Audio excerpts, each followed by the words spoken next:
嘉義市東區的大雅路有一條巷仔，昨暝8點有一間透天厝火燒厝，因為這條巷仔是無尾巷，救火難度真懸。等到消防隊進入火場的時陣，一家口仔3個人已經亡身了。火舌為人家厝一直衝出來，佫不時有爆炸聲，無偌久爾，規間厝攏予大火吞去。現場情況真危急，因為是無尾巷，路佫細條，上車駛袂入來。消防隊敢若會當地遠的所在布水線拍火。真無簡單，消防隊入到厝內，找掉入內底一區的3人，抑佫情形無樂觀。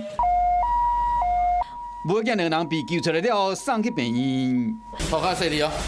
厝主較大張，出動過來的消防人員才順利為樓頂架扛落來到1樓。敢若人咧拆厝啊，瓷磚拼出來迄個聲，會燒得足美啊！有點像人尖叫這個樣子。持續5到10分鐘左右，點位置是在1樓接近2樓，也就火災逐漸往2樓蔓延。昨暝8點外，嘉義市東區大雅路2段一間人家厝着火，44歲姓王的查甫人，甲因太太以及5歲查某囝，當時掉佇3樓的陽台，3個人最後攏救無完。1樓的火攏倒出來，倒的水龍頭咧轉都無效，4個人大。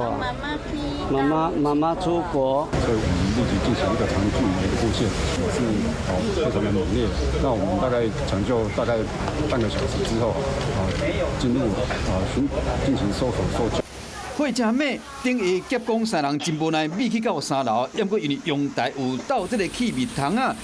導火時是關掉的，敢是因為賣府開指示講雜份佇現場，即馬變成調查的重點。